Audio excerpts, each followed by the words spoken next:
And I think we all function with a lot of definitions of what love is or how love should look.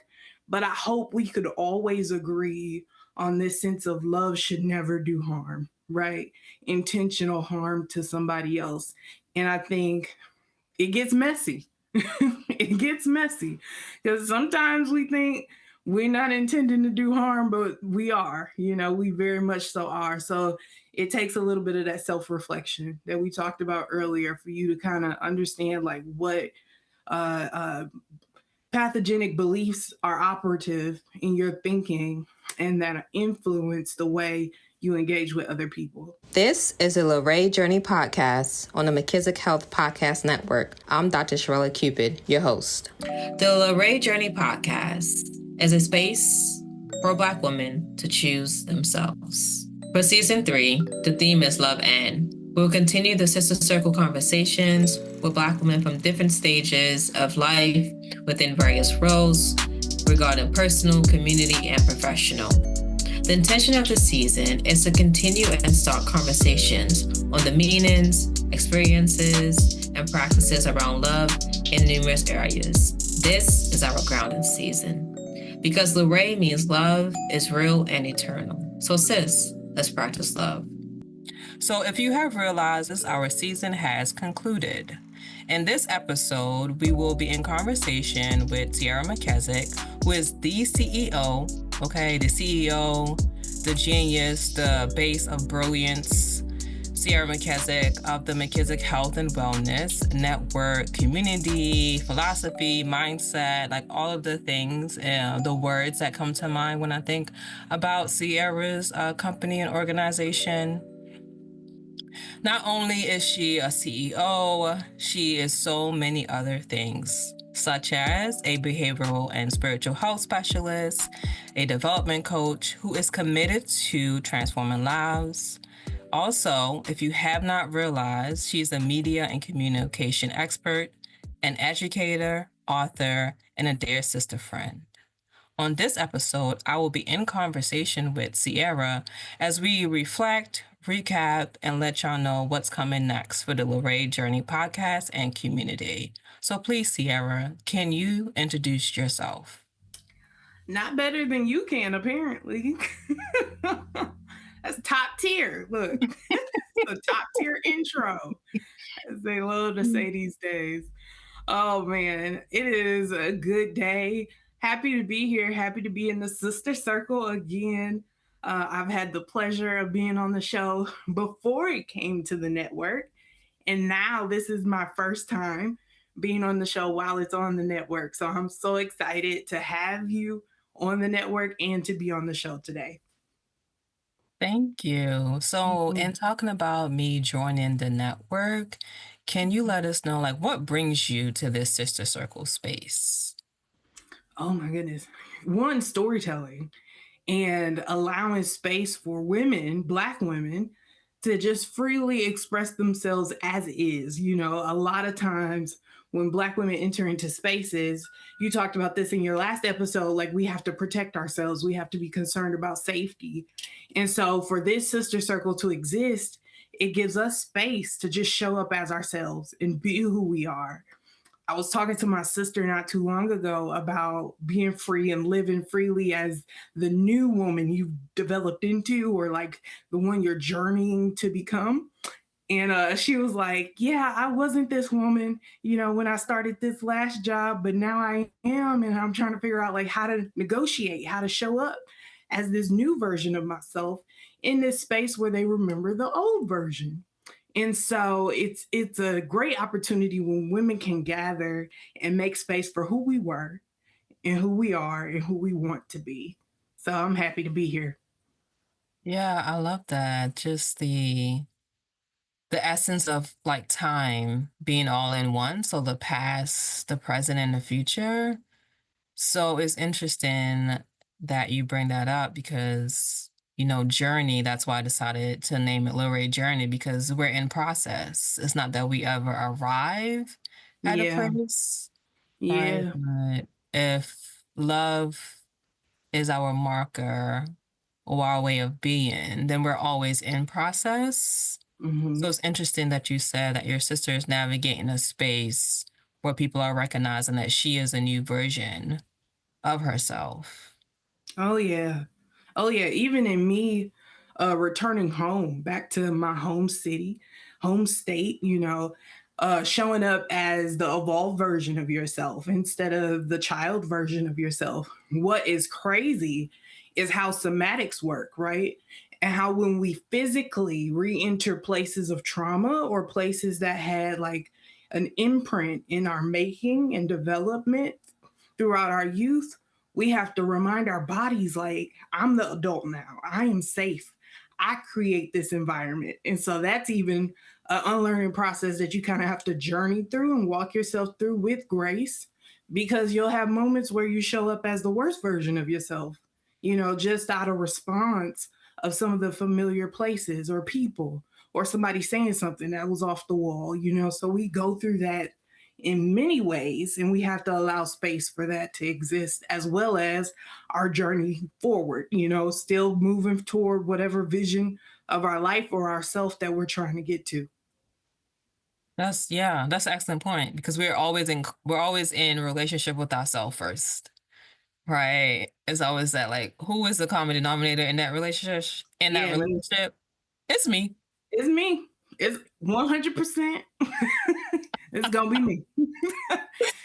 Hello. It's me. I'm the problem. It's me. Okay. I'm gonna give Taylor that coin. Yeah. It is. And it's not a problem. It's life. It's humanity. It's us reminding ourselves that we get to be a past, a present, and a future all at once. Two things can be true. Three things in that case, right? Right. So, no, you're absolutely right. Like, multiple identities always coexist in that same space, which can be tenuous. Like, how do we be that person we want to be? But sometimes we're wrestling with all of those things, right? Yeah. And you want to talk about magic? That's magic right there. The three coexisting. You ever seen somebody who's really in tune with like who they've been, who they are, and who they want to be? Ooh, they dangerous. That's all I gotta say. That's a bad mama. Yes. No, I'm sure it takes a lot of self-acceptance and self-awareness. Mm-hmm. Oh yeah. Because just the times that we are living in, and so many of the wealth, so many of the wellness indicators are not looking good. Right. So if we hold that to be true, and we not only see the numbers, but we feel it, like there's a certain feeling that you have when you walk into certain spaces, like you said, whether or not that's a familial space, a familiar place or a new place. If the energy is off and you're self-aware, that it does impact your psyche and also your body. So, like, what does it mean to exist in a space where you want to be well, where you're striving to be well, but it's not well? And the people that are doing the magic, okay, that existed in all three of those spaces comfortably. Yeah. That's it. Ooh. And it makes you really question. I guess I'm gonna jump real quick to the book that we're talking about. Bell Hooks All About Love, because the one chapter focuses on our obsession with death rather than life, right? And so right now we're in this like wellness boom, right? Supposedly the wellness industry is thriving and everybody is geared towards improving our well-being, whether it's from a corporate America perspective or a grassroots perspective. Like, we're all trying to do these things. And so it makes you question, like, is this performative or are we truly caring for the soul? Because most of what you're hearing is about caring for the body, right? But the body will still get sick if the soul is. So what is our real focus? The mind will still sicken the body if it isn't well, right? So our push towards having these spaces that cultivate wellness and having a programs or resources available to people to improve their well-being is incredible, right? But if it's not getting to the real illness, if it's not getting to the real wound, then it's all superficial healing. And that's something I think we definitely see Bell Hooks talk about in this book, but we also see it every day as we navigate these spaces with all our identities. Right. So, in speaking of superficial healing and actual healing, what is your definition of love? So, as we are in healing processes, or we desire to be healed, what is your definition of love? Mm-hmm. Well, love for me is always a verb. It's an action word. So to love is to act to me. And we've talked about this. So love has always been something you do, something you show, as well as something you can feel, right? It has this dualness to it where for me, it's imperfect, but it's always in motion, right? Like I might not do or love you the way you want to be loved exactly, but you know the intention of my love for you was to show up and it was to do no harm in the process of showing up. So it has to have both because love has to be in check, right? Anything that's an action, anything that is given or transactional between two people should always have some sort of balance to it. It should have a critique available for it. And so for me, love has to do no harm. It always has to seek to do no harm. So, however I love you, I hope that I do it in a way that does no harm to you. And if it does, if I make a mistake, I correct it, right? So, there's always this humility within loving somebody as well. So, that's how I recognize love and how I try my best to give love. And I think we all function with a lot of definitions of what love is or how love should look. But I hope we could always agree on this sense of love should never do harm, right? Intentional harm to somebody else. And I think it gets messy. It gets messy because sometimes we think we're not intending to do harm, but we are, we very much so are. So it takes a little bit of that self-reflection that we talked about earlier for you to kind of understand like what pathogenic beliefs are operative in your thinking and that influence the way you engage with other people. Yeah, I love that you said the intention to do no harm because Bell Hooks begins with like her family of origin story. Like they may have been care in the home, affection, but there wasn't love, right? So there can be so many ingredients that Hook references in her definition of love. But if they aren't all there, then this is not love. Like so many of us are in caring spaces, affectionate spaces, but we're not in Yeah. loving spaces. Yeah. And for her is to recognize that dysfunction. Like, do we want to be functional? And to be functional is to be healthy. Right. Yeah. And the fact that you said, like, if I unintentionally have caused you harm, then I have to correct that mistake. Right. Yeah. But it also makes me wonder about the communicative process. Like sometimes I'm not aware that I have caused that harm, right? Like if it's not intentional, then I may have, hit a nerve or trigger something in you and I do not know. So how do we arrive at space where love is transformative? Yeah. Yeah. So originally when I read this book, a few years ago, I was like, oh, this is great. And it builds on so many other bodies of work that kind of talk about love. I was like, okay, got you, Bill. So then I read it again because you had this entire season cultivated out of this book. And so I'm like, okay, I need to refresh my memory and really get a present day understanding.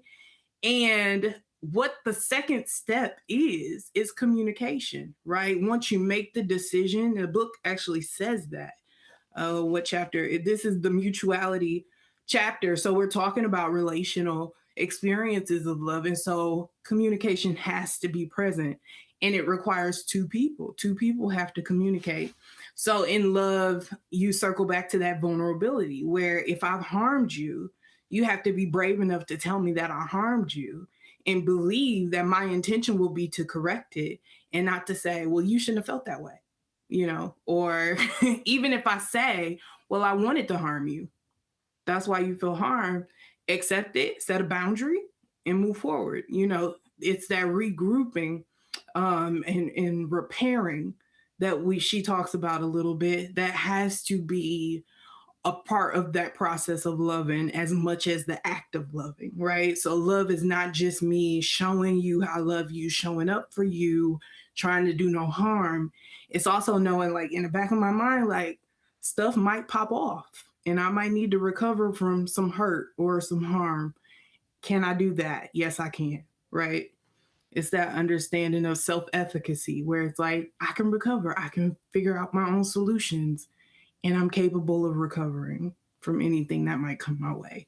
But communication is definitely a key in that transformation because you have to be willing to share, you have to be willing to talk to the other person, but more importantly, you have to be able to listen to what's being said back to you, which is difficult. Yes, no, I agree that radical listening is definitely difficult. I don't know if you saw any conversations when they're talking about like conflict resolution. Like, do you want to win the argument or do you want to win the relationship? Yep. That's so real. Because people throw away relationships every day simply because I'm standing on business, right? I'm 10 toes down on mine and what I said, and I'm not backing down. And it's like, but do you need to? Do you need to?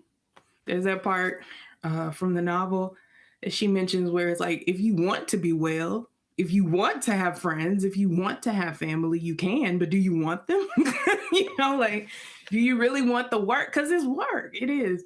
I know this is probably a lot on that last episode you had, but I think throughout your entire season, what was incredible was to see how the themes sort of like just had a red line. And it was like a through line every episode where you see people had the willingness to do the work, to recover, to show love, to communicate, right?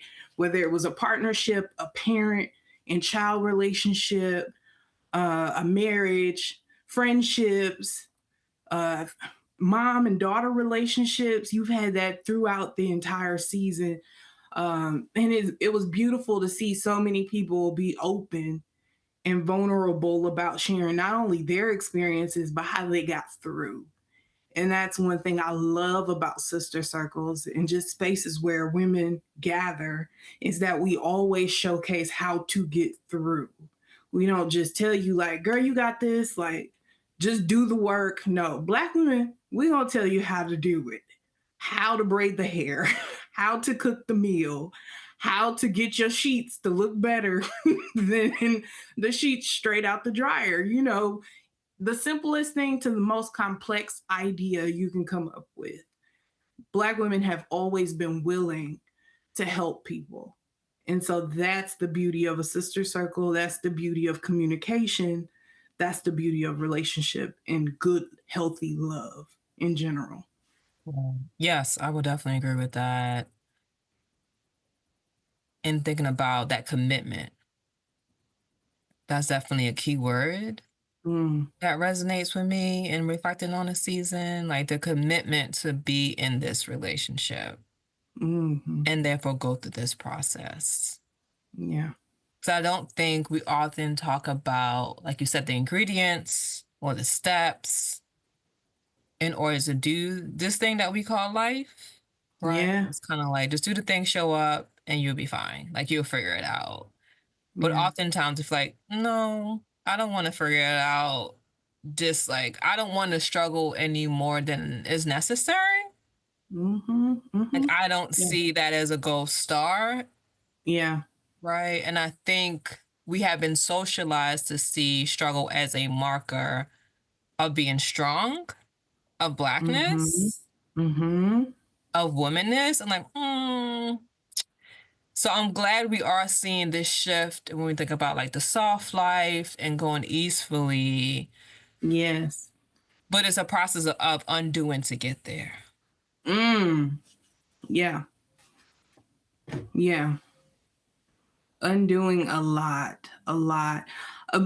Mostly undoing what we think we have to do in order to survive. Realizing, and you talk about this too, Toni Morrison's quote about freedom, right? You can do what you choose to do. They talk about love being a choice in the Bell Hooks' book, because we do choose. We do, in fact, choose whether we give our energy, whether we give our time, our resources, our love, our understanding, our ears to listen. Like, we choose whether we do all of those things. And so the commitment is like a covenant, right? That's deep. That's a vow. And when you give it, make sure you give it with the intention of holding it sacredly, right? Like, if I choose to be in a relationship with you, then I'm committed to understanding you. I'm committed to giving you the benefit of the doubt. I'm committed to returning even when I feel hurt by you, to understand whether or not you realized you hurt me, and if we want to reconcile or if we do need to go our separate ways, right? Because love is unhealthy in this dynamic. Like, we both need to go and grow, and then maybe we can return to love one another better, right? Yeah. No, that's beautiful. I wonder how often we sit in the discomfort of working through that hurt. Mm-hmm. Yeah. Right. I'm just thinking through like conflict is sexy. Like that's what sells. Heck Right. yeah. Mm-hmm. Whether or not it's between women, whether or not it's between partnership, scandals, like it sells. Yeah. But the ways in which living a well and a healthy life, it's not glamorous. Sometimes it's the most mundane things that allow us to be well and allow you to realize like, oh, this person loved me because they know that I prefer herbal tea versus caffeinated tea. So they're not going to give me that. They bring me tea, right? It's like those little minute things that Mm-hmm. show you, okay, this is what it means to be in a healthy relationship. Mm-hmm. Mm-hmm. Mm-hmm. So I just wonder how comfortable we are in sitting in that discomfort Yeah. on a day-to-day basis. Yeah. That's a good question. And it's probably going to vary. The answer will, like, some days it's going to be pretty easy, right?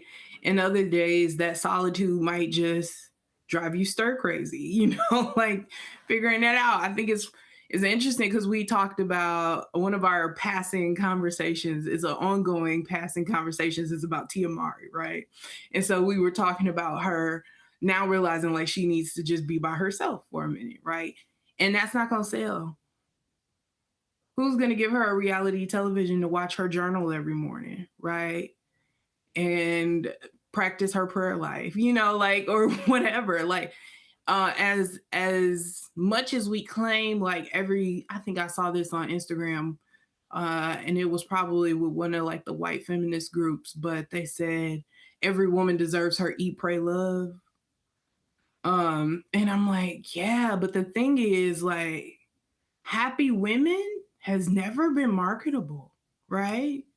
Happy women set boundaries. Happy women take back power, right? And our society has never really desired happy women. Happy wife, happy life. You never heard happy women dot dot dot. You've never heard that, because that's something that's uncontrolled and unknown. And I think it would be incredible for us to push toward all women finding their happy, finding their peace, finding their place, to sort of discover what freedom looks like for them, what the best ways of being loved and loving other people looks like for them. That's my utopia. Yeah. No, that sounds beautiful because I agree with you, but I think is dystopian to so many people, to the system. Yeah. Right? We can post-election, and the fact that like gender-based violence has increased, like cyberbullying, like all of these indicators that show our gender dynamics are not good. Mm-hmm. Mm-hmm. And we live in this patriarchal society that profits off of the control of women's bodies, women's spaces, right? Mm-hmm. So to have a happy woman would be to have an entirely different system. Like, I don't think it can exist in this space. Like that to be the base. I don't think it can exist in this space. I mean, the fact that, the first thing is to like, question whether or not this can actually happen is a clear indicator, like, crap, we really need this to happen. Like, we need, start printing the t-shirts, y'all. Get an ad on TV. Like, what do we need to do? Call your sister girl, start a group chat. Because for a minute you're like, no, like, even as I said it, I'm like, wow, like 24/7 happy? Like, what would we do with our free time? Like, because it disrupts everything. But the truth is, everything needs to be disrupted. Period. And it's not to criminalize men from having happy, right? No, but it's to say that two spaces need to coexist for people to live freely, to live joyfully, to be full of happiness and not be searching for happiness. Like it's a lifelong mission impossible scenario. But to say, no, these things are readily available to us daily. Peace is available to you daily. Meditate, you'll find it, right? Like, we don't have to live reactionary and always responding and then having to regroup. But we can actually lead with intention. We can lead with a desire to always find our center and being at peace and being happy. Yeah. No, I love that you said that. It doesn't, women being happy, it's not like antithetical to men being happy. Mm-hmm. And I believe that needs to be uplifted. Right. And so many episodes we talked about being in a relationship with men, whether or not that's a brother relationship, romantic partnership, whether or not that's the Black community at large. Yeah. Like, I am not only here because of my mother and my sisters, right? I'm here because of my brothers, my stepdad. Like, I'm here because of them too, right? Yeah. Yeah. And when I am well and happy, when they are well and happy, it makes a way more cohesive space. Absolutely. Absolutely. And there's go ahead. Go ahead. Oh, no. I'm just thinking, like, when we think about happiness, it's that communal happiness. All right. It's not like this, like only the women over there are happy, so therefore the men got to be upset. Only the men, like, it's not something that's diametrically opposed. Yeah.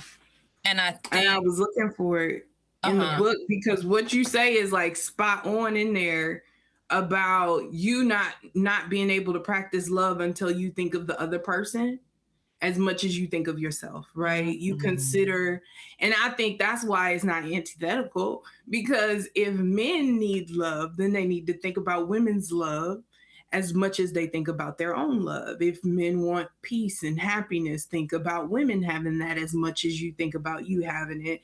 And Bell Hooks knocks it out the park when she says women have always been socialized to consider men's needs in that regard.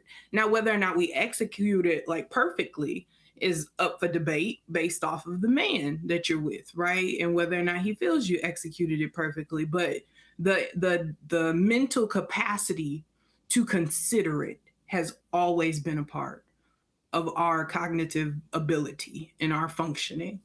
And that's not the same for men, because patriarchy. It didn't have to be, right?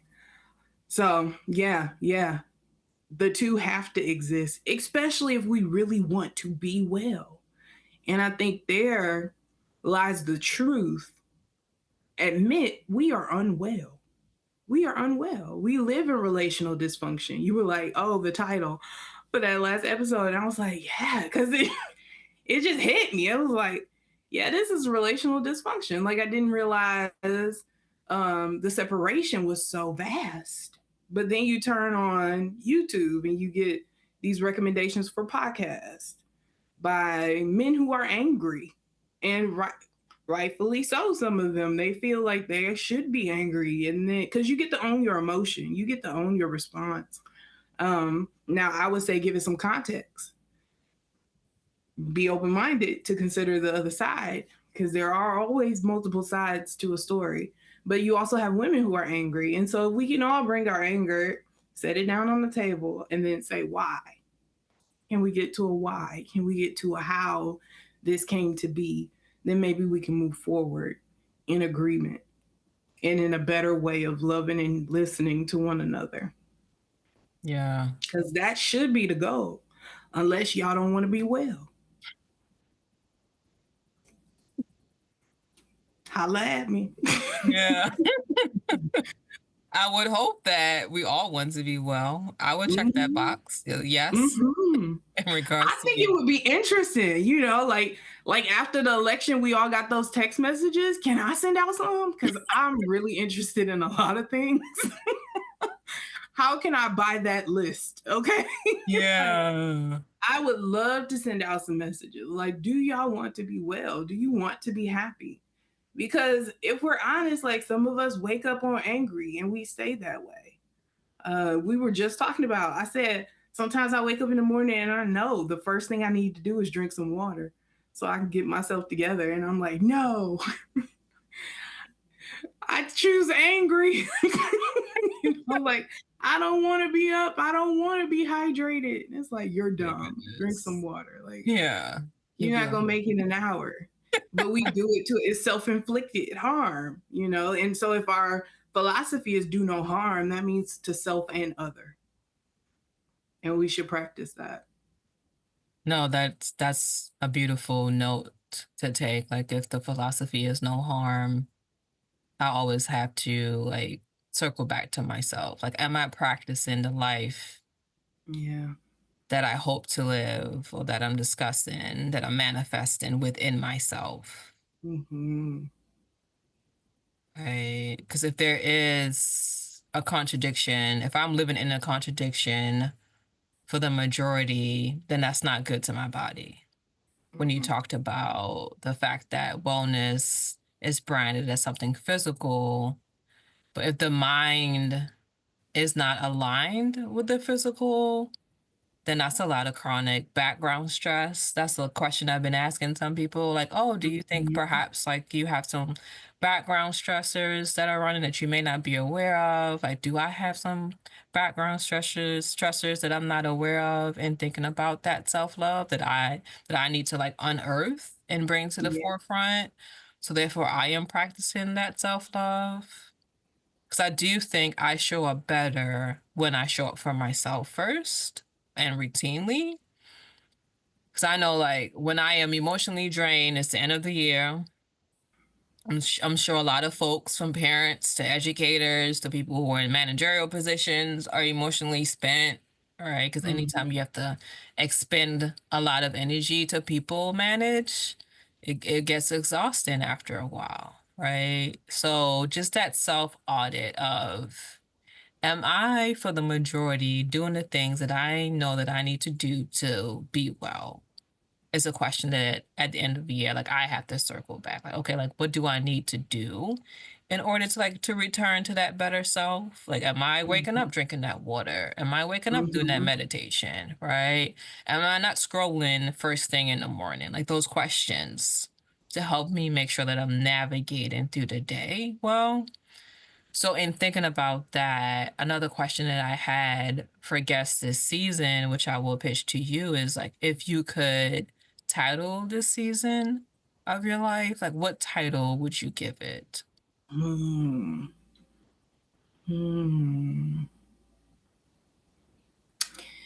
It would probably be something along the lines of like revisioning. And I want to give it like a super creative spin as the writer in me is going about thinking it, but I'm just like re-envisioning. Like, what I'm thinking is like when you're thrown off kilter, right? When something just comes out of nowhere and you're like, whoa, curveball, and you have to recreate a vision of life, a vision for yourself. Um, you can do that. You can choose to move forward with that and sort of scrapbook your life, or you can just get frozen in time, clinging to who you imagined yourself being, or allowing yourself to shift into a new version that you hadn't even imagined was possible, right? And so it's the vision, because you have to sort of conjure it, and that's when I love my talk about the ancestors, because we talk about conjuring when we get in there. Because you have to call up some things that aren't even visible to you, but are completely unknown, right? We talk about unconscious. You don't even know that there's a level of consciousness where this could exist, right? And so for this season, I've had to do a lot of re envisioning outside of what I thought I should do or should be, to accept what is, who I am right now in this season, what I look like in this season, what I have in this season, who's a part of my life, who's not a part of my life in this season, all the additions and subtractions, and be at peace with it. And imagine it being perfect just the way it is, and being happy about it just the way it is. And if you are unhappy about it, figuring out what is within your means of changing, like what am I capable of changing? What can I alter? What can I tweak so that I can be more engaged and excited about my life and the way I'm living it? And one thing about me is I can always find a way to enjoy what is anytime throughout my life. And I hope I never lose that, because once you find yourself like struggling to figure out one thing you enjoy about your life, it becomes very difficult to enjoy being alive. And that is something that they kind of touch on again in All About Love, but it's also like a daily experience of so many people who are struggling to find reasons to get up, reasons to get out of bed. Women, especially, when you're dealing with so many identities. And it's like, when I get out of bed, who are they going to demand that I am first? Am I hopping on Slack? Do I need to be on Zoom? Or do I need to be getting a kid ready for school or feeding a baby? Or just walking my dog. You could be single and you still got to wake up and talk to a neighbor. I used to hate that part. Slick, I'm not gonna lie. Not you closing the door like, oh, I see him. Wait, I'll wait. I'm that person that's in the window with the blinds, like, ain't nobody out there, right? Like, first thing in the morning, don't see about me, okay? Wait till noon. And so you have to turn it on. You have to be on for people. And it's funny, because sometimes you enjoy the performance, but other days you're really just like, I want my bad to be okay, or I want my tired to be okay. In that soft girl era, let your bad be okay. Like, give yourself space to show up as is. And sometimes that requires you to re-envision, well, what does a tired me look like, and how do I create space for her as much as I create space for the strong business person and the parent and the CEO and all of those other roles that you prioritize. Yeah. No, that's good. I like the fact that you brought up the point of how do I make space to be my tired self, Mm-hmm. and then take up that emotional space. Because oftentimes we have to show up for others a lot in all of those roles that you named, right? Like I said, you're expending energy, and if you keep expending, you can run out if you're not pouring back into yourself. Yeah. And also, if you're not asking other people to pour back into you. Into you. Yeah. And that's like, I'm in community with a lot of moms. And that's sometimes a question that I have. Like, how are you allowing people to pour back into you because you're doing a lot? Yeah. I hadn't had to experience that until recently, as you know. And so I can use this as an example. And this is why I will have this man's back till the day I die. So I was taking my boys to a barber locally, and they were just wiggling too much. So he had like cut them a couple times. And I was like, nah, fam, we not gonna be able to do that. So I was like trying to find another barber. And it was like a super windy day. And I had gone to another barber shop, and the barber was gone.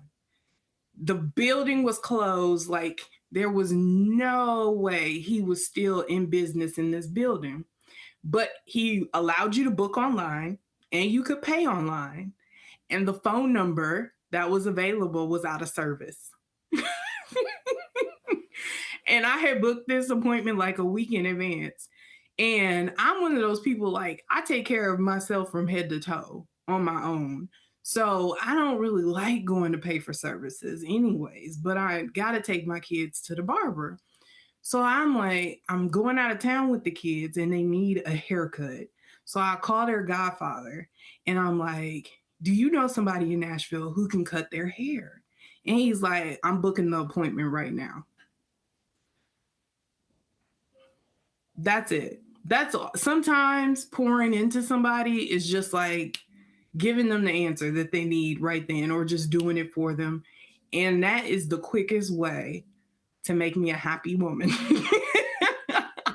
If you like, it's done. Yes. I pulled up. Like, that is the answer. That is the answer for me every time. So, as a parent or as a woman, leaving space for people to just provide solutions for you sometimes to the easiest things. Other people are like, it's just a haircut. Da, da, da, da, da.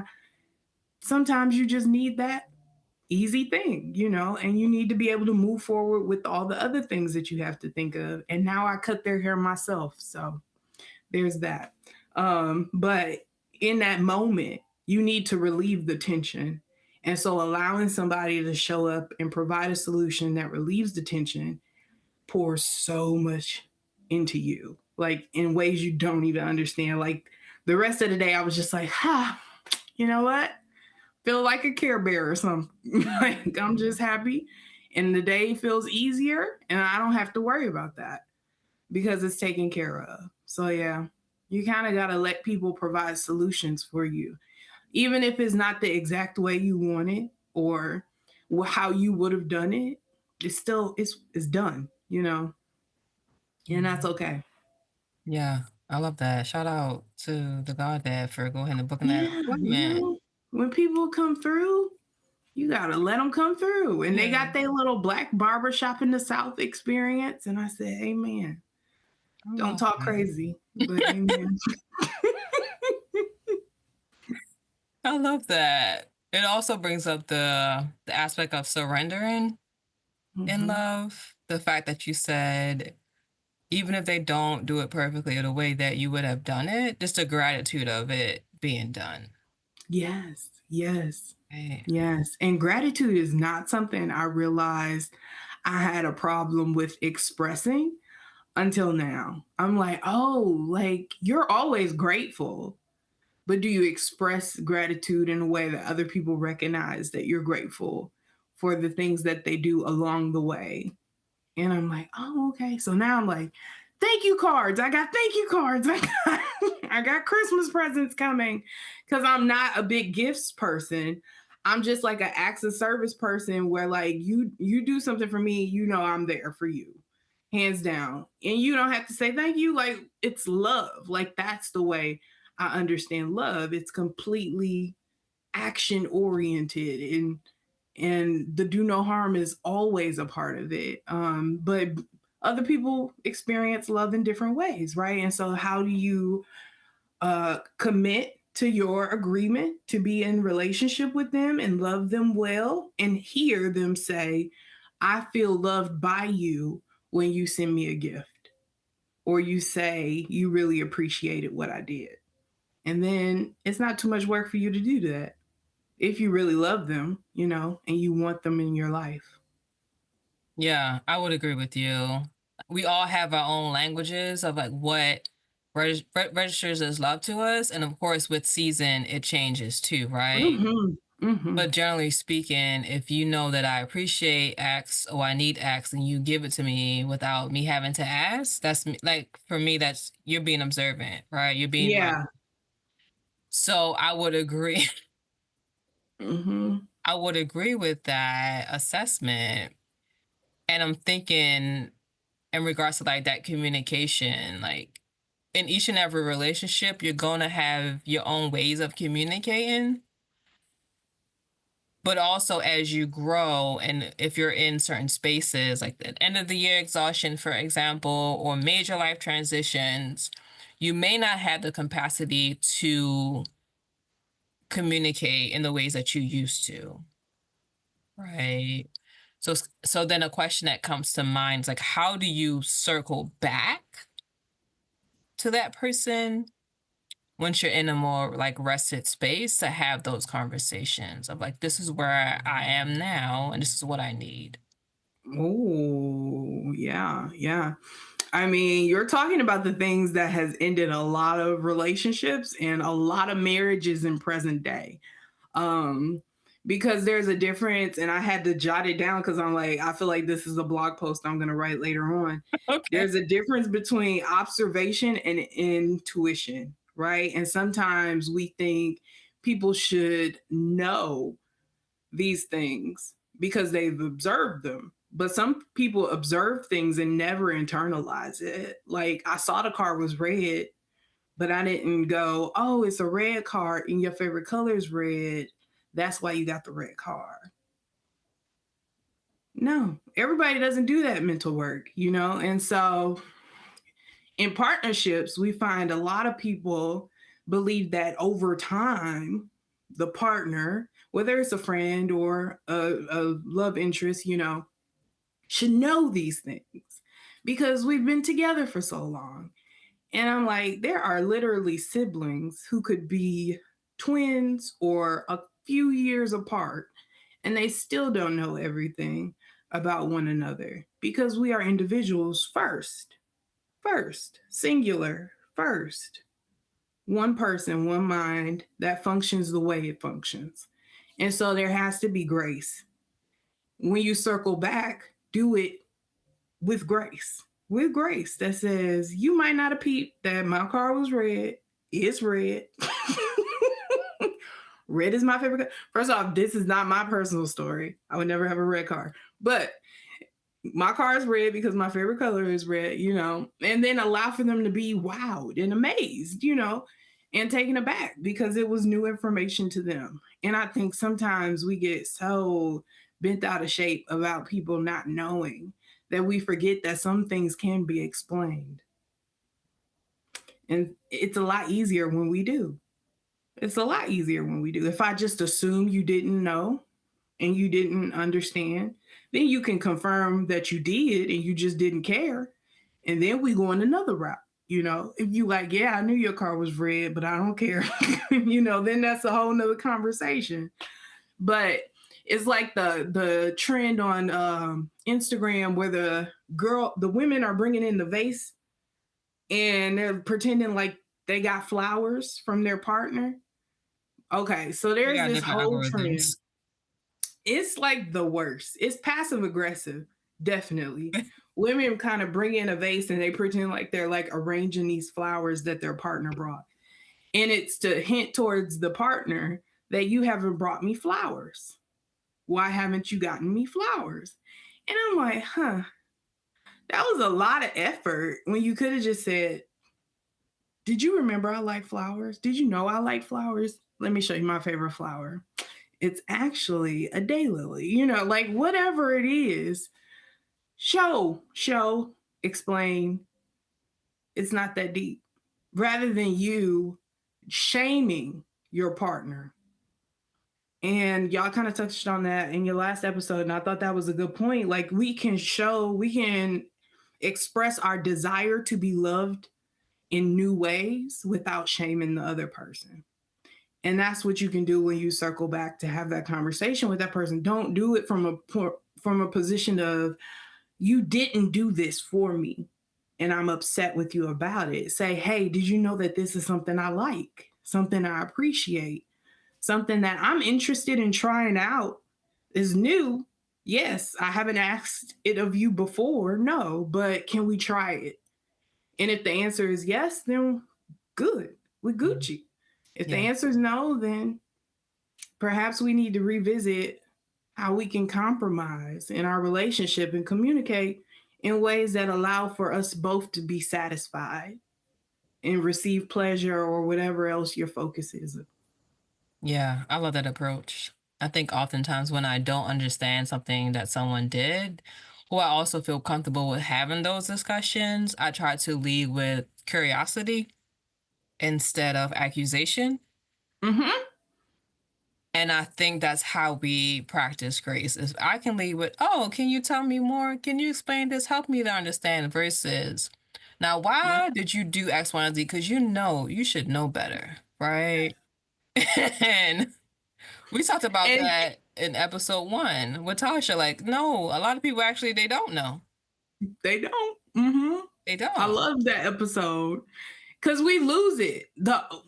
Part of our development and socialization turns curiosity into you should have known, right?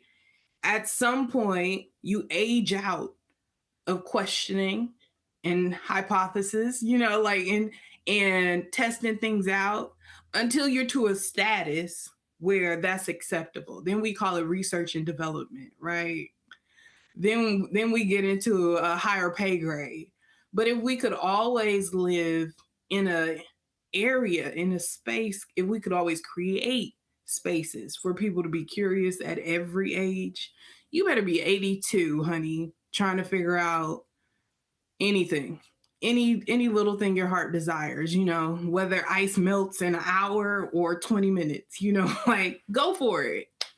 Get your freezer open and try, and it can be silly, it can be playful, it can be fun. But the more we box ourselves into believing like our lives have to be curated, the worse it gets, the worse our quality of life becomes. We just see a decline in our overall ability to feel free. We talk about freedom a lot as an intellectual concept, but many of us aren't free in our bodies, right? Like, even though I walk around believing like I can do whatever I want, I say what, I say who, like the whole little tagline, you don't feel it. It's like when they say in literature, they're always saying like the smile didn't reach the person's eyes. Freedom doesn't reach our bodies in so many ways. And so allowing yourself to be in relationship with people where we can share what we want, what we desire, without having to be at fault. That's possible.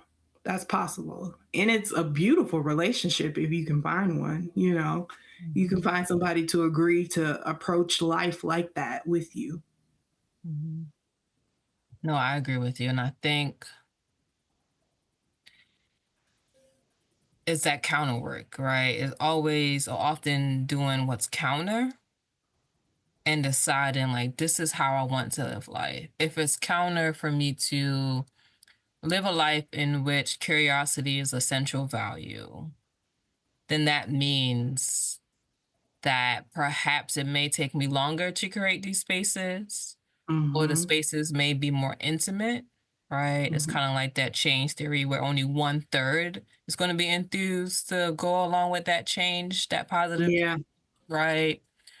So I think it's also that acceptance of perhaps this life that I want to live will be a more tight-knit community.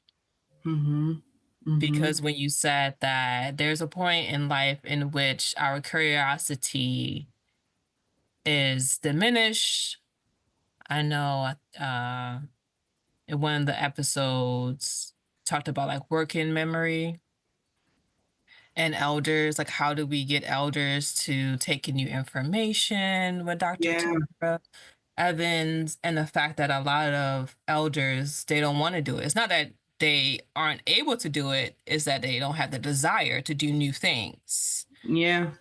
So what does that do for our relationships if we have reached this point where we just accept what is and we don't want to change? Change for the better, change for play, change for pleasure, because we have designed a quote unquote 9-to-5 kind of lifestyle mentality. Right. So you're making me think about that. And even us like being educators, and some of the argument being that education becomes a space in which we are training students not to be creative, like the overall, the overstandardization, the testing, that there isn't room for children to be children. What does that mean if we don't even have access to freedom in childhood? Like who do we become as adults? And we see them in the classroom. Oh yeah. Oh yeah. More than we'd like. I love challenging students to think creatively. Because one, let's just be honest, like sometimes intellectual discourse can be intimidating. Like it's difficult to latch on depending on what discipline you're in, depending on what instructor you have. Like it varies. Your ability to perform well in higher education can vary.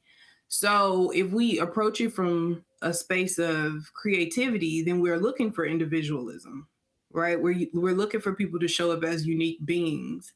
And I think what you said about the elderly in being resistant to change and accepting new information only highlights how deeply rooted fear can be, and how we've created a society that does lack grace. Because if I'm aging and you're giving me new tools and new information to absorb and I get it wrong, my livelihood can no longer be in my hands in many cases, right? Like people pulling driver's licenses every day, and elderly people are terrified of that. But think about how much roads have changed in the last 10 years. You understand? Like bike lanes and everything, poles everywhere. Like, Roundabouts. girl, I'm good for a story. I will never forget. I was driving home one day in Nashville, and I was on one of those streets where there's a bike lane, but it's a one way. And the other one way is like right by it, but there's a median. And an elderly man with like an oxygen tank and his partner in the passenger seat came right up the one way that I was on and missed that little median that showed the other one way to take. And I was just like, as soon as he turned, it was going to be a head on collision. But he hopped up on the median that was like grass and stuff. And he looked terrified. And I felt so bad because traffic was heavy. And it's overwhelming for a younger person who drives every day. So for somebody in his condition, which was obviously impaired in some ways because he's got this oxygen face mask on and trying to operate this vehicle and navigate where to go, it's not an easy life to age. It's not. Aging is not easily done these days. And so when we approach people with new information and they resist, offer them that grace again. We get back to that where say it's okay. Hey, I know this is scary, because it's really the feeling that's resisting, not the mind. The mind is flexible to the day you die, right? But your feelings can sort of lock you in to a state of being where you are just afraid of not getting it right, of not figuring that out or understanding it. And so it's as young as 21 and as old as 82, right? That we still need to allow for curiosity and creativity to be a part of our daily lifestyle. And we don't have that right now. I agree. there was a conversation that I had in regards to like two concepts, both fear and forgiveness. Like, do you believe we can exist in a space or in relationships where fear exists, but we want love to exist, right? And if like fear becomes that feeling that individuals are circling back to, what does that mean for harm, forgiveness in those spaces? It's sort of what does fear look like restrained, right? And oh man, this is such a good question. You getting me here? I have never considered this. What do we do with fear? What do we do with fear? I think for me, I've always learned that, and we say this, it's like a colloquialism. We say fear is do it anyways, right? Kind of thing. But my thing is like fear is healthy. Like we need a sense of fear on a daily level. Like you need to be afraid sometimes because it demands that you be present. And if we could see fear as a call to be present and to make choices that are informed, decisions that are informed, then I think we'd find ourselves doing more and not withholding more. Oh, write that down. Wait, let me run it back. This is what thinking will do, honey. Yes, because we withhold a lot out of fear, even when we claim we love. Yeah. And so if we could shift our understanding of fear to one that says, hey, do it with wisdom, do it with consideration for the other people who might be involved and do no harm to them, then we might usher into definitely a new season of love being more freely given, but easily recovered. And that would be exciting, where we didn't see people fall out of love with each other because it was easier to recover it. Because I'm not afraid that you're going to change into somebody who's different. I welcome it. And I say, allow me to adjust to your changes. I don't have to mirror them. We don't have to become the same person. But there are some ways that I might have to adjust to complement who you are becoming. Yeah, that's good. Yeah. It reminds me of Dr. Ashley Winfield's concept of loud healing. Mm-hmm. The fact I that love that one.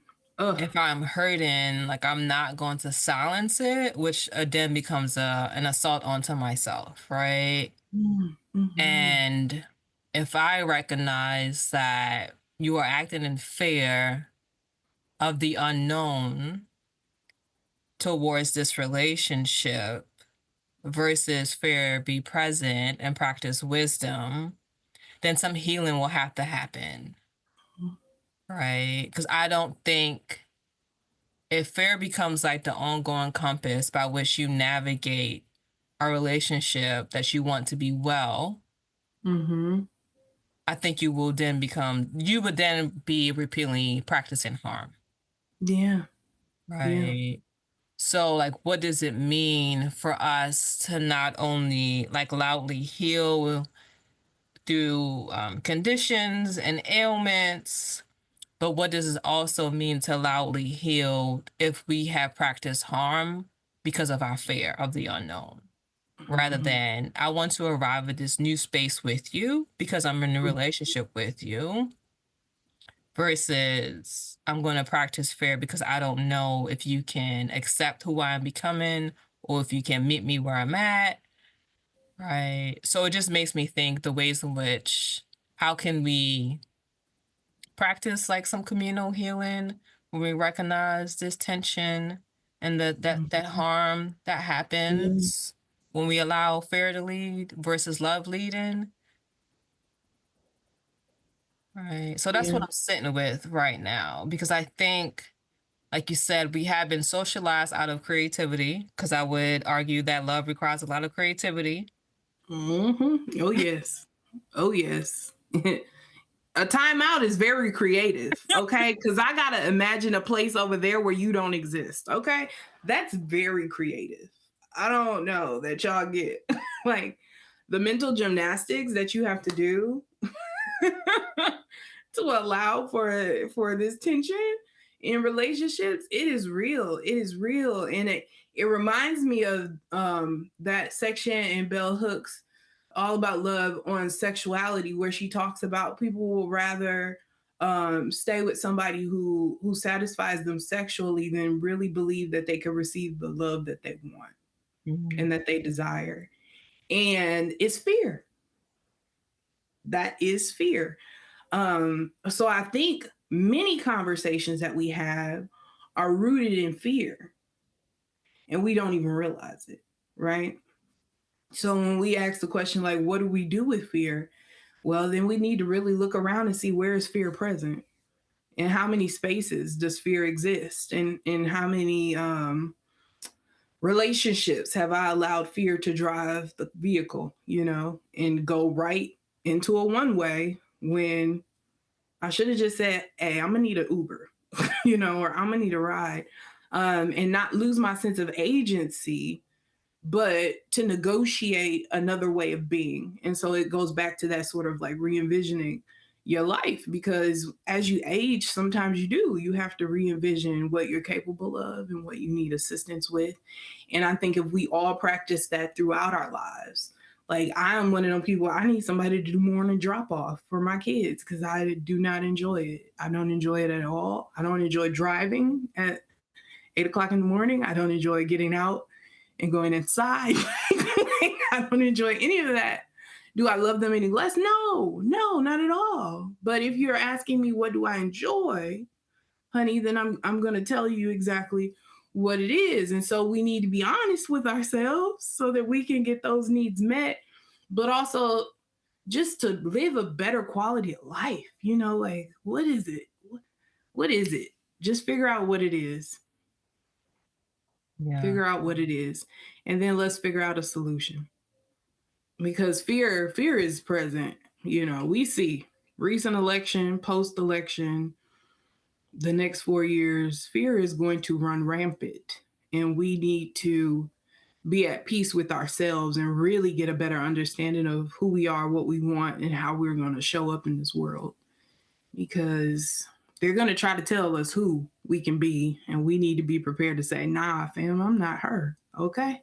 Like, be very comfortable with who you are, and what you want out of life. And so I love this season because you had so many guests that took time to share like their journey of better understanding what love is, in relationship with people, like some of what we've been talking about, but also internally, right? Like, what is that intrapersonal component of love that's always in practice, and so I throw that question at you, like, how have you understood love in this season?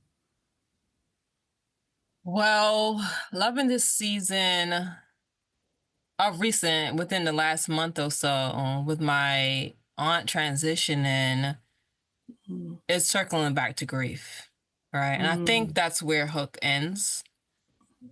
She said, like, we should not be fearful, don't fear death, right? That if we accept death as another part of life, it helps us to love more deeply.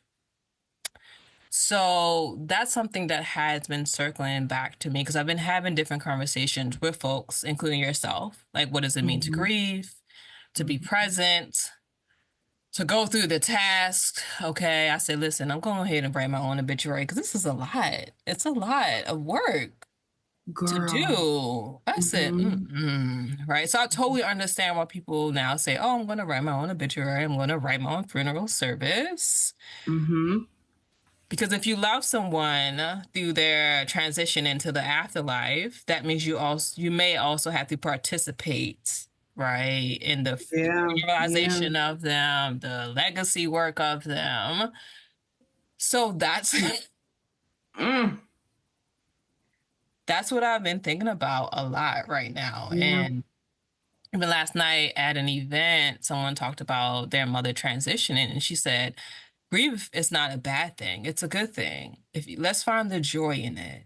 And that really resonated with me, right? Because if I love you, then of course I will grieve for you. But what am I left with? Like, what legacy Yeah. do I then live out because I've had this relationship with you in this physical realm? Right? Like, what does it mean to then love someone in the afterlife? It's a question that I have for myself now. And I was talking to a homeboy this morning. I'm like, y'all ain't told us this about getting older. This what it mean too? I did not sign up for this. Okay. That part. So It is. love. Mm-hmm. Love also in this season also means to come into terms with that. If I am aging, then of course the elders are Asian too. They are too. I know. Mm-hmm. Mm-hmm. Okay. So like, what does it mean to then hold time more sacred with people that you love? Yes. And like, what wisdom do I want from you? Like from my mom, for example. If I ask her, for example, like, oh, can you give me the recipe of this? Oh, I don't measure with numbers. Like, you know what like, so therefore it means that I have. And that's why I love her, because we're the same. I'll never forget when you said that. I was like, that's my girl. Okay. Like, I said, all right now, mama. That you're means just out here cooking recklessly. Okay.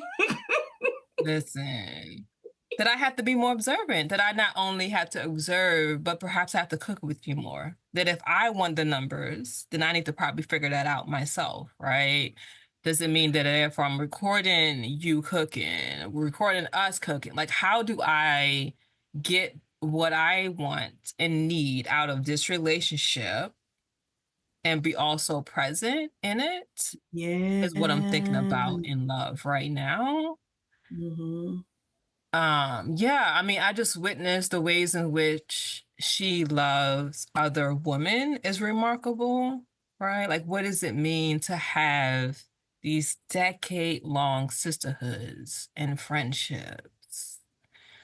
That's currently like what I'm sitting with and living with in regards to love, which I did not plan for, right? It's a difference if you know like someone is going to transition, perhaps. Yeah.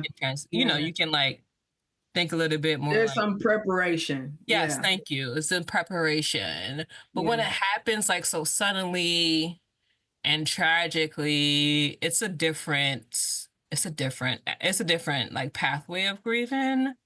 Yeah. So that's currently what I'm thinking about, is to love you, to mourn you. And that's something that I like have to live with and accept. So if I know that I am going to transition, that person is going to transition, how do I make sure that I'm honoring the sacred? Despite all of this mess that's always going to happen and these distractions from our relationships. Yeah, because that's where I'm at, Sierra. Yeah. Whew. And it's ongoing and heavy all at the same time. Like, you have to keep moving forward with it, but you also got to make space for it to be heavy, right? For it to be tiring and overwhelming to manage seasons like this. I had a similar season in 2020. I've always been a person who like really enjoys kikiing with the elders. Like, I always love a good story. Like, girl, you did what? Ooh, you was sad. You know, like, I'm that person. So I know all the mess because I sat with the old people a lot. And my mannerisms are also the way they are because I sat with the old people too much. So when you say like how I collect, right, not only these recipes and this information, but this love and experience, right? Because it is tangible in some real ways when you sit with people who you hold sacred, but you know, like, your ability to sit with them is temporary and timed. It's very timed. Because sometimes we hear temporary and we're like, oh yeah, like everybody's gonna die. But timed is like you have a chronic illness and I have 6 months, you know.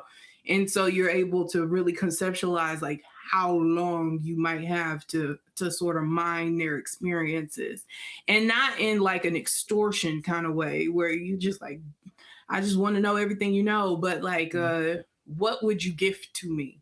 And then allow them to gift whatever they choose freely.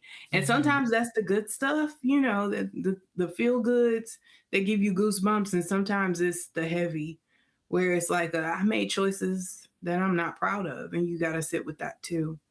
But you know, I'm praying for you in this season. One thing about grief that is going to sound weird, but I love, is that grief allows us to be creative. Because we don't just have to feel the heavy. We can choose to also be transformed by the heaviness, right? It's like weight lifting, right? Like you get stronger the more you lift the weight. And the more weight you add on, the more weight you can lift.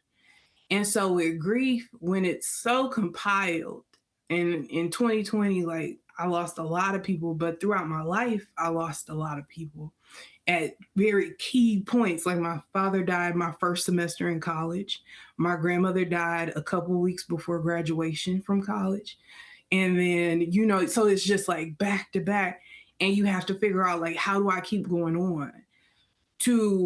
A lot of people talk about the ancestors, but I don't think we really understand the power in allowing people to live on through us, right? And not just through our memory of like, I remember Christmas when, but also like, show me the way, you know, like give me the wisdom that you were able to collect over time throughout your life, and allow me to embody that in my daily living. And sometimes it's just like you hear like one of the phrases that they used to say, and it's like don't do that, you know, like kind of thing. Or it's like baby, you can do anything because you my grandbaby, you know, and like grandma is here for you, you know. And even like Christmas cards or birthday cards where you just see their signature and it reminds you like, I am loved, okay, fearlessly loved, fiercely loved, all of those.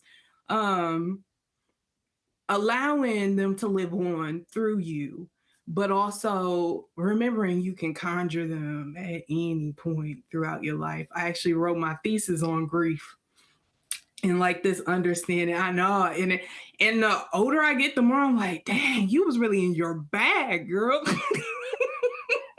Like, dang, this is fire. Because it is very essential to our livelihood that we understand what to do with grief, because it surrounds us. And so I'm gonna go Christian real quick, because if God saw fit to surround us with something, surely we must be able to conquer it, right? There must be some ability we have to better understand it, to navigate it, move through it, but also carry what we need to our next step or our next place in life. And so I hope you got to take time. You got to take time to sit with it. But in sitting with it, don't focus on powerlessness. Focus on, what are you here to teach me, right? Grief, what are you here to teach me? That I loved well? Absolutely, right? The fact that it hurts, right? That I can feel it reminds me that I was present with it and I loved it well. And let that be a good thing, not a thing that grieves you so heavily that you feel like you can't move forward when you're ready. Thank you. I appreciate those words. Yeah. That's a question that I'm going to circle back to. Like, what are you here to teach me? Which I think is a beautiful way just to sit with it and also to grow with it as well. Right? Because in a lot of these conversations, we talked about like growing through different stages of life. Like Dr. Anglesia Brown talked about like, how does she conjure up her grandmother? And it's, you know, her grandma saying, like, that ain't it, baby. Like, you know. Yeah. Which is real. It's real. Yeah. Right. So the fact that the ways in which we continue to love is to carry them with us and also to allow them to help us to navigate this space still, which I think is a beautiful intangible way of asking, like, how do we practice this love with someone in the afterlife, right? Because it's still also that communal aspect. Because it's not only I have lost this person or you have lost this person, but the community has lost this person. Yeah. So what does this mean now for the community, right? And I think about Dr. Tahira Mahdi when she talks about the fact that we exist in communities intentionally, and this is how we know that we exist. Like to be in that space, generally be in that space, and not like to be extractive. So how do we be present in these spaces that makes us who we are is also a question that I have for myself now in this season. I'm reflecting on the season 3 when we had these, multi-layered conversations about Black women being in love in multiple ways and practicing love, right? And I love the fact that you said for us to live a self-defined life, we have to be self-reflective. And that reminds me of PJ when she said, let me question, like, what does it mean for me to be a researcher? What does it mean for me to be a scholar? Let me define this for myself. So that way, when I enter into the space, I already have this self-ownership. Yeah. Because I think too oftentimes when we think about like imposter syndrome, it's not that we don't have the intellectual capabilities and the creativity and the wonder, is that these spaces have been designed to make us feel like outsiders. Yeah. Even though a lot of these spaces would not exist because we were there in our labor, right? The invisible and the visible labor that we performed and have not yet been compensated for. So when I think about now as well as being intentional to live a life that's self-defined, think about the transition of the great Nikki Giovanni and the ways in which she self-defined her life, right? Like, oh yeah, like I do have these examples, these intimate examples, right? And these larger communal examples of how Black women can practice happiness and live in happiness, even in systems that are designed to be anti-love, anti-family, like anti-relationships, right? So yeah, these are the things that I'm sitting in right now. Yeah. Good things. I think one of the, I know sometimes as minorities or members of underrepresented groups, we can get boggled down with understanding how dysfunctional some of these spaces are, right? And we just become immediately burned out at the thought of actually identifying all of the issues, right? But the beauty is, if you know the challenges, if you know where the landmines are, you also know how to navigate them, right? And you can prepare. And whether that's in a sister circle where you're in conversation with people who help you prepare, whether it's self-reflection where you just take time out to be very thoughtful about the maneuvers you can take when you're moving throughout that space, or it's trial and error and you're just a curious person stumbling around to see where you end up. We also can create space where we believe no matter what they say, I exist here. It's not that I can come. It's not that you let me in. It's that I'm already here. And what are you going to do about it, right? If you're going to send me on my way, thank you, because I'll end up exactly where I'm meant to be. And if you're going to agree, not allow, but agree with me that this is where I can be right now, then I'm gonna navigate everything twice, okay? Just so I know the research is true, okay? The data has been proven, and be bold about that. I think sometimes we don't give ourselves enough credit for having a journey, That's why I loved your podcast so much, because in understanding this idea that love is real and eternal, we also have to accept that we have a right to living out our lives. We have a right to do that as messy, as imperfect, as loud as we absolutely want to, because it's our journey, right? And when it ends, it ends. But until then, you ride it till the wheels fall off, and you make mistakes and you recover, and you love hard and have a couple regrets. You get to do that freely.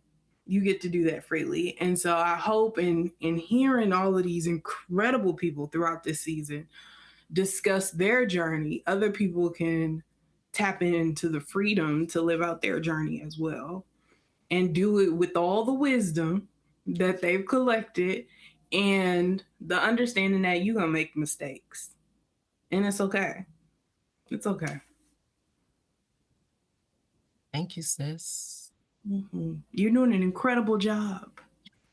An incredible job. Thank you. I appreciate it. This is the real work.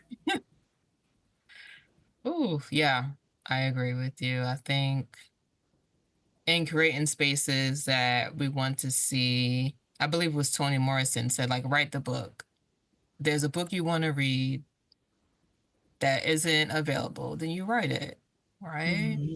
So then I take that in turn, like, if there's a space that you want to occupy that does not exist, then create it. Mm-hmm. So this is what I think about, like, when I look at your organization, when I think about Lirae Journey, like, we are creating spaces that we want to exist in, which I think is remarkable. So I hope that as we continue on this journey, this love journey, that we always circle back to that. Like, let's create the spaces that we want to occupy. Because there are so many other places that we're going to have to go that we don't want to occupy, right? Like you said, that's that new traffic like flow that doesn't make any sense. Yeah. Right. We're not just going to this meeting or going to just whatever, checking off these lists, these tasks, right? Yeah. If we can create more spaces that feel like home outside of our home, then I think that's a beautiful existence. Yeah. Yeah.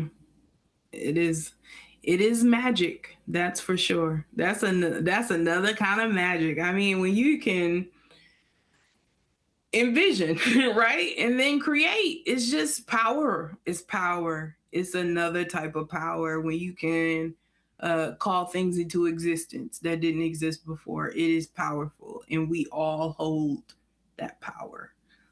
It's just a matter of if we tap into it. If you need a sister friend to help you get there, or just cheer you along on the way. Yeah. Okay. Thank you. Thank you. You did all the work. You're the incredible person. Yay. Season 3. Season 3. Yes. So what's season 4 like? Give us a little sneak peek. Okay. So season 4, we are going to center on the theme of transitions.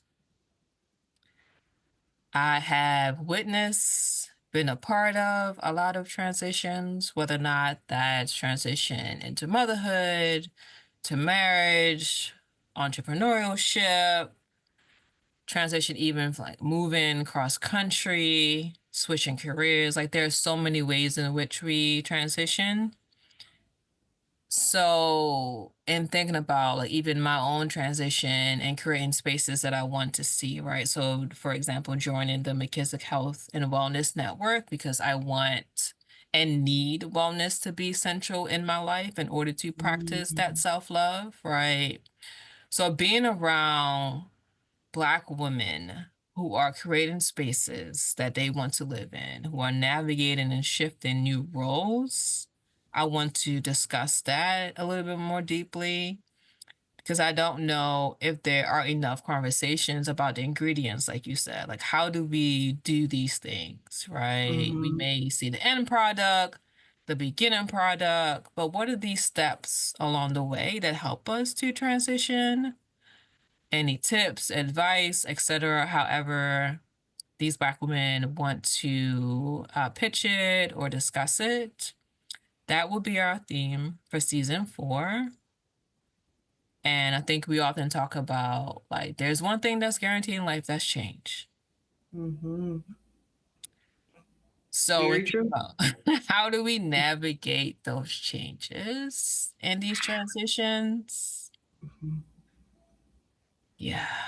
So that's going to be season 4. So I'm excited for season 4. Going to have new guests on the show. We're also going to centralize and expand the conversation on Black women memoirs and also Afrofuturism and sci-fi. So if you're someone who loves to read, stay tuned for the book club.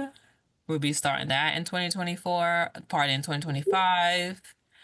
So yeah, but we're also going to easily, transition into the new year. All right, okay. So as we are transitioning to the new season of the podcast and bringing new aspects to the community, please stay tuned with us as we give you short form content on the social media channels. So whether or not that's YouTube, TikTok, Instagram, please make sure that you're following at Lirae Journey. If you're someone who likes blogs, be sure that you check me out on Medium. Also, if you want to stay tuned to all of the great things, Sierra Mckissick, can you please tell folks where to find all of the wonderful Mckissick Health and Wellness brand? You can find out everything about Mckissick Health and Wellness on mckissickhealth.com. And you can follow us on social media at Mckissick Health. Mckissick, my last name, McKissick Health. So enjoy. Come along for the journey. I love that that we can be thought of as a network, because that's exactly what we are. People come, people go. But that's what happens in a community, right? Like, people age out and then they circle back at some point. So I love this philosophy of networking and being a community that people can depend on. And that is exactly what I envisioned when starting Mckissick Health. So come along for the journey. Come on. We're here. We're here to help. So thank you again, Sierra, for having this recap and reflection episode with me. I hope that y'all take this opportunity to rewatch some episodes, to share episodes, to definitely chime in the community, whether or not that's in the comments on Instagram or on YouTube. Much deep gratitude to season 3 guests for being vulnerable with us, for taking the time out. I know that we often say time is our number one currency. So for folks who also took the time to like, to comment, to share, to DM me, to text, to call, I truly appreciate the feedback, the love, because I can't exist in this space alone. Right? I don't want to exist in this space alone. So the fact that I am in community with so many brilliant, thoughtful, mindful folks is a blessing. So I hope to continue to grow with y'all. I hope to continue to be in conversation with y'all. And again, Sierra, deep gratitude for creating this space. I admire the ways in which you think, how you connect things, make it very tangible, like very practical for us to live this life of wellness. The fact that you have repeated, like, even though these systems may be jacked up, that we can practice and we can be happy. So I hope that this is a reminder for folks to live in a self-defined life. So thank you again, sisters, supporters, sponsors, brothers, however you self-identify, for listening to the Lirae Journey Podcast. And as always, love is real and eternal. And community, peace. Hey sis, subscribe, comment, and leave a 5-star review if you enjoy the show. To encourage other sisters on their journey, share the show with them and tag @Lirae Journey on Facebook and Instagram. I'll see you in the chats. Listen to the Lirae Journey podcast on all platforms and follow us on social media @Lirae Journey. You can also find us online at podcast.mckissickhealth.com. That's podcast.mckissickhealth.com. So come on in.